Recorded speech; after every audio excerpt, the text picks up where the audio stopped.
اعوذ باللہ من الشیطان الرجیم بسم اللہ الرحمن الرحیم اللہم صلی علی محمد وآل محمد وعجل فرج آل محمد ولا ندع. تمام مومنین کو یا علی مدد والسلام علیکم ورحمۃ اللہ وبرکاتہ. عزیزان گرامی قدر، آج کل بہت فتنے اٹھ رہے ہیں، بڑے فتنے اٹھ رہے ہیں.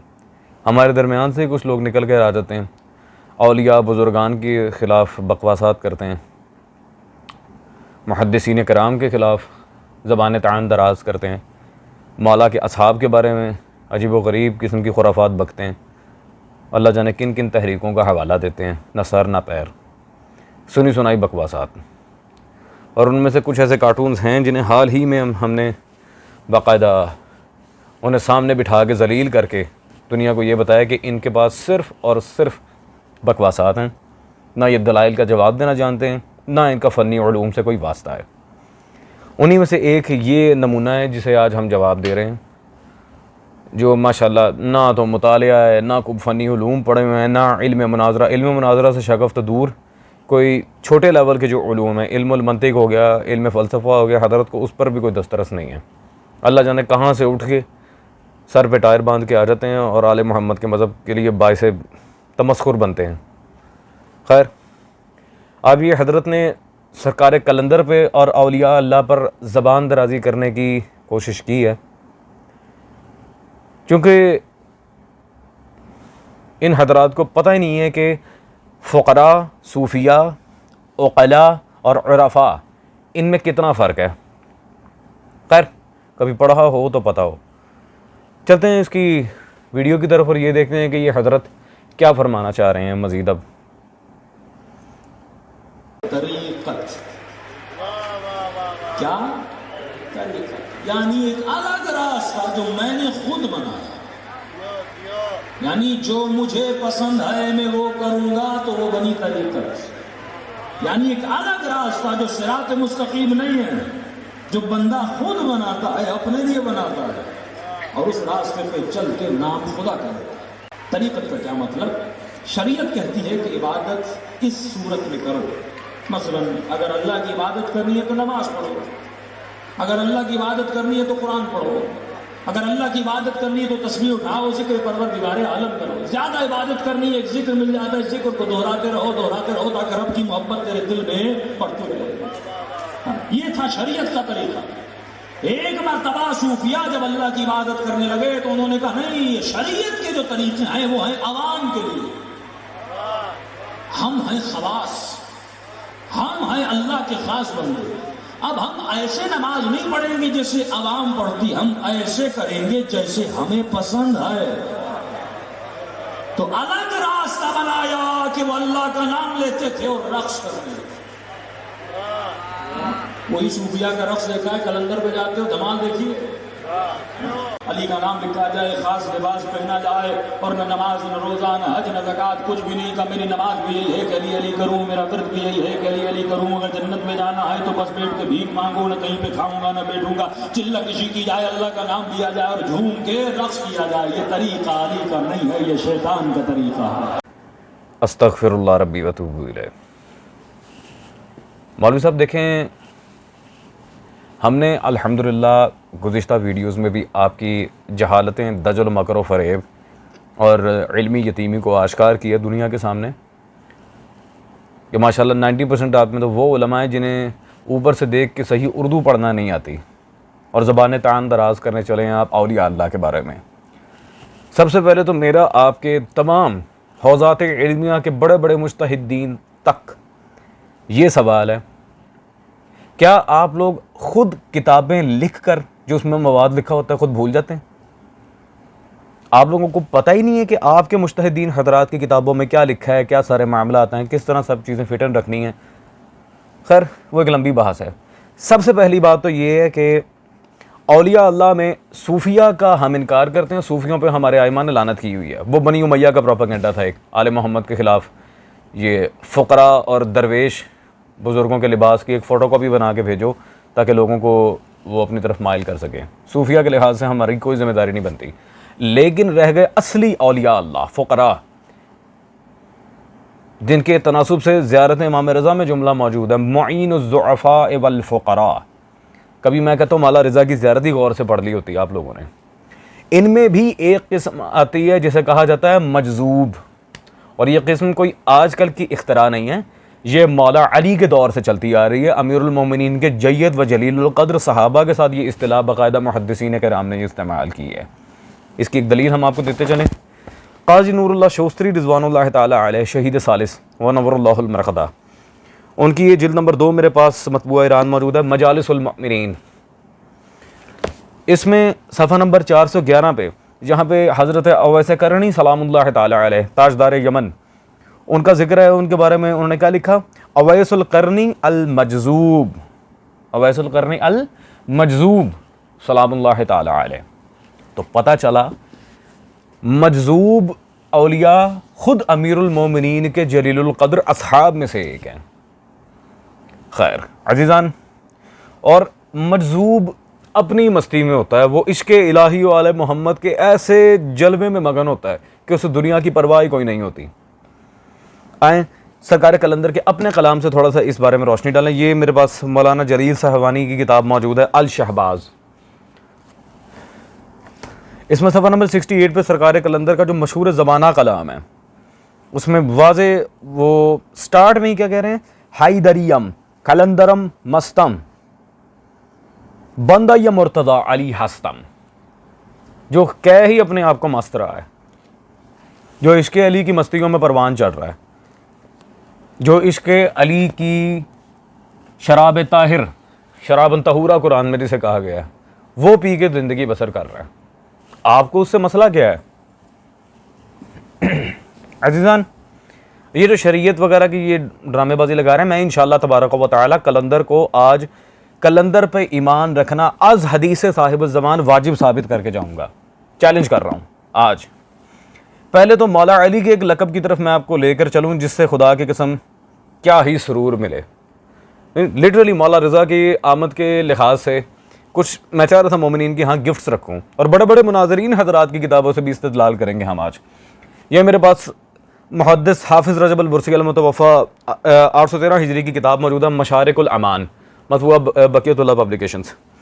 اس میں امیر المومنین کے جہاں القابات انہوں نے ذکر کیے ہیں صفحہ نمبر 476 پہ, وہیں ان کے القابات میں سے یہ عبارت نمبر 11 میں مولا علی کا ایک لقب ہے ساقی اولیاء اللہ. جیسا کہ میں نے ابھی ذکر کیا تھا کہ وہ شراب طاہر حب علی شرابن طہورا پی کے مست ہیں, مست الست ہیں حیدر کرار کے عشق میں. کیوں ہیں؟ علی خود بلا رہے ہیں ساقی اولیاء اللہ. اللہ اکبر. عزیزان, دھمال کا جو پوائنٹ آف ویو ہے وہ میں پہلے آپ کے سامنے کلیئر کر لوں. دیکھیں جی, ہر چیز کے لحاظ سے اصول فقہی کو پرکھنا سب سے پہلی بات ہوتی ہے. اور یہ جو انہوں نے جھوٹ بولا ہے کہ معاذ اللہ وہ جی آ کے رقص کرتے ہیں تو وہ اپنے پاس سے شریعت لاتے ہیں, یہ ان کا طریقہ شیطانی طریقہ ہے اعوذ باللہ تعالی. پہلے تو دھمال کے اوپر فقہی اصول اس سے ہم بات کر لیں. اس کے بعد ذرا آپ کے بابوں کی طرف بھی آئیں گے, آپ کے مجتہدین حضرات کی طرف, اور یہ کلیئر کر کے جائیں گے شیطانی خیالات کون سے ہیں اور رحمانی خیالات کون سے ہیں. یہ آپ کے آیت اللہ محمد صادق روحانی کی کتاب احکام عاشورہ میرے پاس موجود ہے جی. اس میں صفحہ نمبر 104 پر آج کے ماتم کی کانٹیکسٹ میں جہاں فقہ کا انہوں نے اصول بیان کیا وہ لکھتے ہیں فقہ کا قانون یہ ہے کہ ہر چیز مباح ہے جب تک اس کی حرمت کی کوئی نص نہ آ جائے. کیا دھمال کے بارے میں آپ کے ہاں کوئی صریح نص موجود ہے حرمت پہ؟ تو پیش کریں بسم اللہ, ورنہ آپ کے مجتہدین کے اصول کے مطابق آپ کی بات سوائے بکواس کے اور کچھ نہیں, جب تک نص نہ آ جائے. میں نہیں کہہ رہا, آپ کی بابا جی لکھ رہے ہیں. عزیزان, اور رہ گئی شریعت. ہائے ہائے ہائے بھائی, قلندر کے پاس جا کے بھی اگر آپ نے شریعت ہی لینی ہے تو پھر حوزات علمیہ کم میں آپ کیا بھینسیں چرا رہے ہیں؟ وہاں کیا کر رہے ہیں آپ؟ مجھے پتا ہے وہاں کیا کر رہے ہیں ماشاءاللہ سے, نہ قرآن نہ حدیث, لیکن پھر بھی قلندر کے پاس اگر آپ نے جانا ہے تو وہاں پہ عشق علی کی مستی لیں. اور یہ میں کوئی مبالغہ آرائی کے طور پہ جملہ نہیں کہہ رہا دنیا کے سامنے, اس کے پیچھے الحمدللہ دلیل رکھتا ہوں. آئیں, آپ کے سارے علماء جو انڈیا پاکستان میں امامے والے بیٹھے ہیں, کیا پدی کا شوربہ, وہ مبلغ اعظم مولانا اسماعیل رضوان اللہ تعالی علیہ کی جوتی کی برابری نہیں کرتے، بلکہ ان کی مداح میں تو انہوں نے مجالس پڑھی ہیں بڑی بڑی۔ آئیں، مبلغ اعظم کی خطبات پر مشتمل کتاب، یہ خطبات مبلغ اعظم میرے پاس موجود ہے، ادارہ منہاج الصالحین سے چھپی ہے جی۔ اس میں صفحہ نمبر 71 پہ مبلغ اعظم کیا فرماتے ہیں؟ لہٰذا میں ان کا بھی قائل ہوں، ہر سال سرکار قلندر کی بارگاہ میں سلام کرنے کے لیے جاتا ہوں۔ یہ مبلغ اعظم کہہ رہے ہیں، میں نہیں، اس لیے کہ ملاؤں سے شریعت ملتی ہے، قلندر سے محبت ملتی ہے۔ الا المودۃ فی القربیٰ، کچھ یاد آیا؟ اللہم والی من والا وعادی من عادا، قرآن، حدیث، غدیر، سبھی تو محبت ہے، اور وہی مبلغ اعظم کہہ رہے ہیں۔ الحمدللہ۔ ہاں جی بھائی، آپ اور آپ کے مولوی کہاں مبلغ اعظم، کہاں کیا پدی کا شوربہ، اور کہاں مناظر اعظم ہے پاکستان؟ جائیں اپنا یہ عقل کا علاج کروائیں۔ اب کچھ دقیق باتیں، قلندر کی تحریک تشیع، قلندر کا محدث ہونا، ان پر ہم نظر ڈالیں گے۔ اس سے پہلے ذرا انہوں نے جو الزام لگائی یہ شیطانی طریقہ ہے، اس پر ذرا ہم آپ کے سامنے کلیریفیکیشن ایک دے دیں۔ یہ آپ کے امام خمینی صاحب کی کتاب ہے جی، انسان کی شناخت۔ میں نے پہلے کہا تھا یہ لوگ اپنے مجتہدین کی کتابوں سے جاہل ہیں۔ پیج نمبر 86، خمینی صاحب یہاں پر کیا لکھتے ہیں؟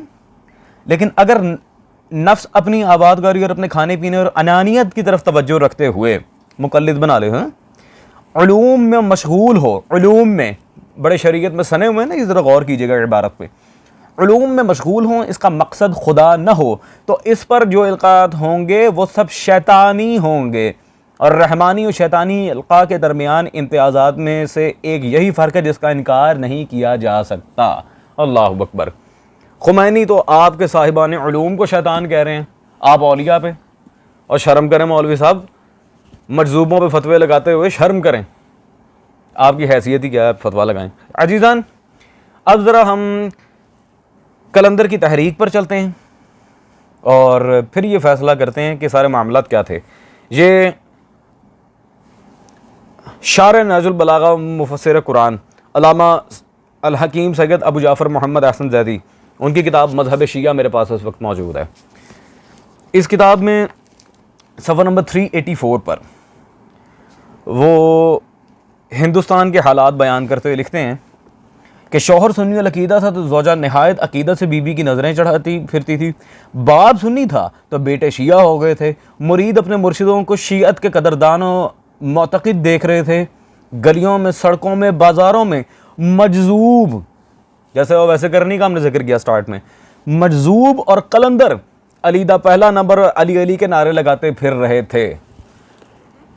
حیدر کرار کا نام ہی مجذوب اولیاء کرام، صرف سرکار قلندر نہیں، اور بھی جو ان کے مریدین تھے، مولا علی کی جتنی ترویج ان بزرگ اولیاء نے کیا، آپ کے مجتہدین تو ماشاءاللہ فتوے لگاتے پھرتے ہیں ولایت علی پہ، وہ کہاں سے ترویج کریں گے؟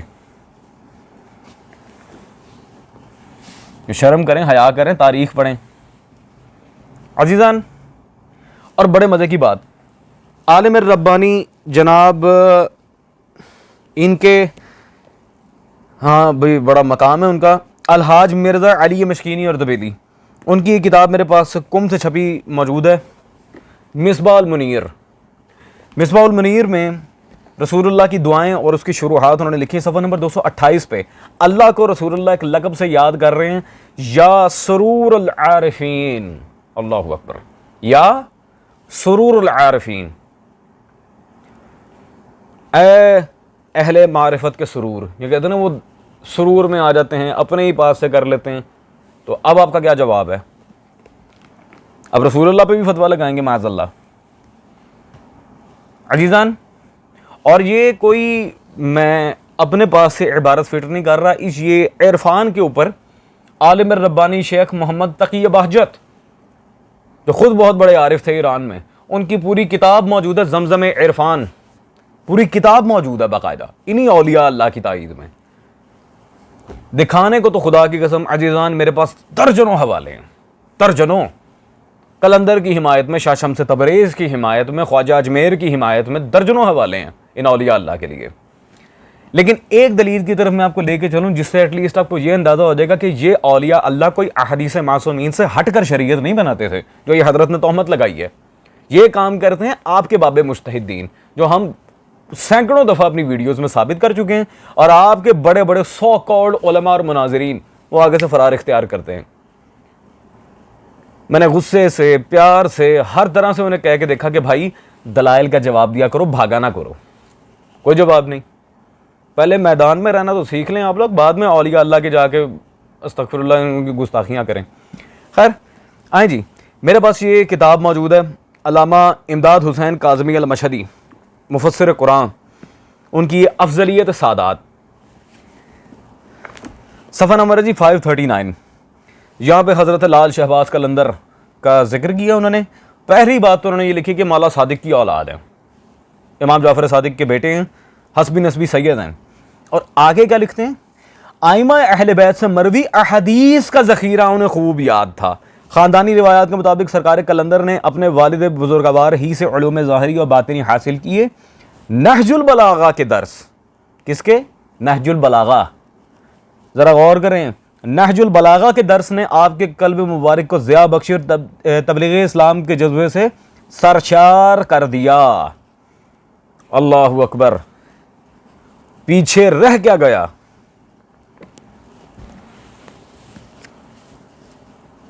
دروس نہج البلاغہ قلندر کی زندگی میں, احادیث معصومین پہ قلندر کا اچھا خاصا حافظہ.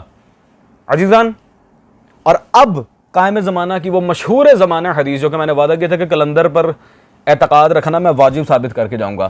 حضرت بقیت اللہ نے کیا فرمایا تھا, وَأَمَّا الْحَوَادِثُ الْوَاقِعَةُ فَارْجِعُوا فِيهَا إِلَىٰ رُوَاةِ حَدِيثِنَا فَإِنَّهُمْ حُجَّتِي عَلَيْكُمْ. ہماری غیبت میں آنے والے حوادث و واقعات میں ہمارے احادیث کے راویوں سے رجوع کرنا. قلندر محدث تھے, احادیث کے دار و مدار پہ قلندر کی زندگی گھوم رہی تھی. ابھی حوالہ پیش کیا ہم نے.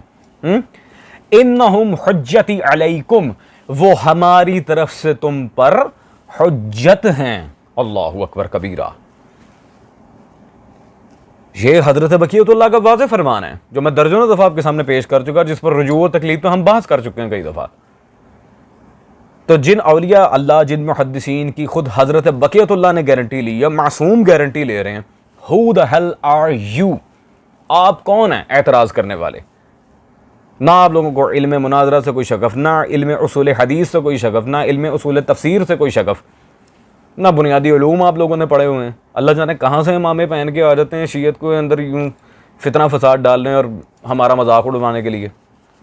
لٹرلی بہت سے نواسب ایسے لوگ ہیں جو ان کی ویڈیوز دکھا دکھا کے میرا مذاق اڑاتے ہیں کہ شاہ صاحب چلے جائیں, باتیں بعد میں کیجیے گا, پہلے یہ اپنے امامے والے مولویوں کو دیکھیں یہ کیا کیا کہہ رہے ہیں. خیر عزیزان, that's all for today. اور اگر ابھی بھی کسی کا پیٹ نہیں بھرا تو الحمدللہ درجنوں دلائل سرکار قلندر اور دیگر حقیقی اولیاء اللہ کی لحاظ سے ہم پیش کر سکتے ہیں, بٹ جب ضرورت ہوگی اور مزید جب کوئی زبان تعان دراز کرے گا. سو انشاءاللہ we'll meet you in the next video. Till then take care. امام رضا وارث.